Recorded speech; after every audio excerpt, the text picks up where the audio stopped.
Raymond Davis نے اپنی کتاب میں لکھا ہے کہ میں نے 2011 میں پاکستانی جیل میں جو وقت گزارا اس پر بہت کچھ لکھا جا چکا ہے، لیکن بدقسمتی سے اس میں زیادہ تر مواد جھوٹ پر مبنی ہے۔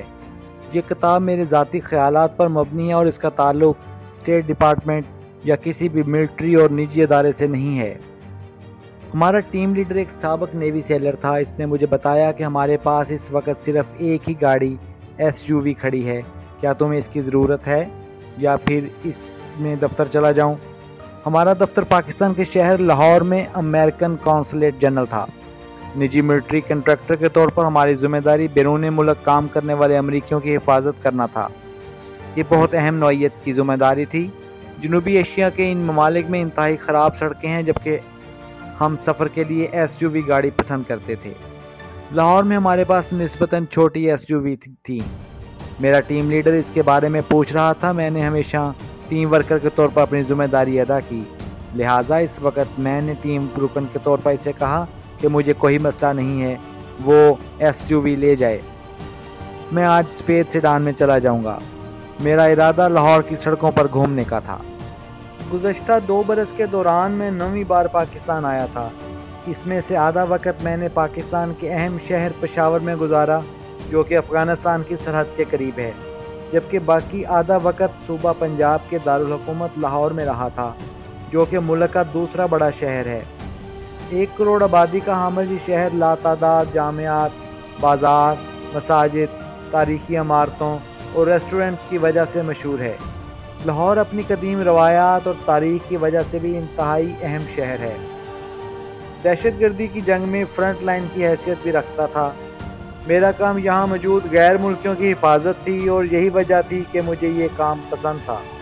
بہت سے لوگ جن کی حفاظت میرے ذمہ تھی وہ بہت زیادہ ذہین نہیں تھے، لیکن اپنے کام میں ماہر تھے۔ وہ متوقع خطرات کو بھانپنے کی صلاحیت سے عاری تھے۔ وہ غلط مواقع پر غلط جگہ پر گھومنے چلے جاتے تھے، اور وہ لوگ واشنگٹن DC کے دفاتر جیسے عمدہ ماحول کے عادی تھے، لیکن انہیں ایسے ممالک میں جانا پڑتا تھا جہاں امریکہ کی مخالفت انتہا پر تھی اور شدت پسندی گروپ موجود تھے، اور میری موجودگی اس بات کو یقینی بنانا تھا کہ وہ وہاں کوئی احمقانہ حرکت نہ کریں جس سے انہیں نقصان پہنچے اور بحفاظت واپس اپنے گھر لوٹ سکیں۔ ایک سیکیورٹی کنٹریکٹر کے طور پر میں نے متعدد سفارتکاروں کے ہمراہ افغانستان اور پاکستان میں فرائض سر انجام دیے ہیں۔ اس روز میں سفید کار میں لاہور کے اپر مال میں اس احاطے سے باہر آیا جہاں میری ٹیم ٹھہری ہوئی تھی۔ اس وقت میں صرف اپنے مشن کے بارے میں سوچ رہا تھا۔ میں چاہتا تھا کہ اس روٹ کا جائزہ لے لوں جہاں 3 دن بعد میں نے کسی کو لے کر جانا تھا۔ میرا مقصد اس راستے میں آنے والے ممکنہ خطرات، مقامات کی نشاندہی کرنا تھا تاکہ عین وقت پر کسی قسم کی بدمزگی نہ ہو۔ یاد رہے کہ پاکستان ان ممالک میں شامل ہے جہاں شدت پسندوں کی نرسیاں قائم ہیں۔ آپ کو یہاں ہر لمحہ چوکس رہنا پڑتا ہے۔ جب سے دہشت گردی کے خلاف جنگ شروع ہوئی ہے، یہاں متعدد امریکی مشن اور تاجروں پر حملے ہو چکے ہیں۔ لاہور بہت بڑا شہر ہے، لیکن اس کے باوجود یہاں اس طرح کا خطرہ کبھی محسوس نہیں کیا گیا جس طرح کا خطرہ کراچی میں محسوس کیا جاتا ہے، جہاں دہشت گردی کے حملے معمول کی بات تھی۔ میں اونچی دیواروں اور اس گھر کے اندر بھی بہت محتاط رہتا تھا جہاں ہم لوگ ٹھہرے ہوئے تھے۔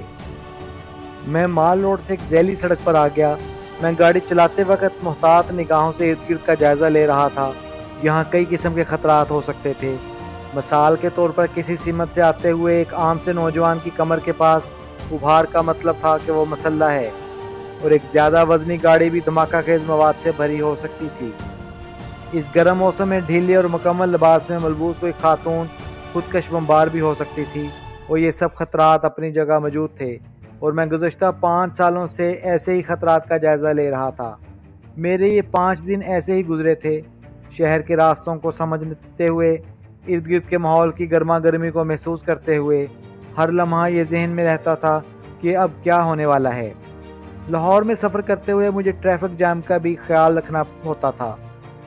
ان چند سالوں میں پاکستان اور امریکہ کے تعلقات میں بھی کشیدگی آئی تھی، اس لیے اندازہ لگایا جا سکتا ہے کہ ان دنوں خاص طور پر ایسے امریکیوں کو کس قدر مشکل صورتحال کا سامنا تھا جن کا تعلق سفارت خانے سے تھا یا وہ سفارت خانے کے لیے کام کرتے تھے۔ یہاں ایسے واقعات بھی پیش آ چکے تھے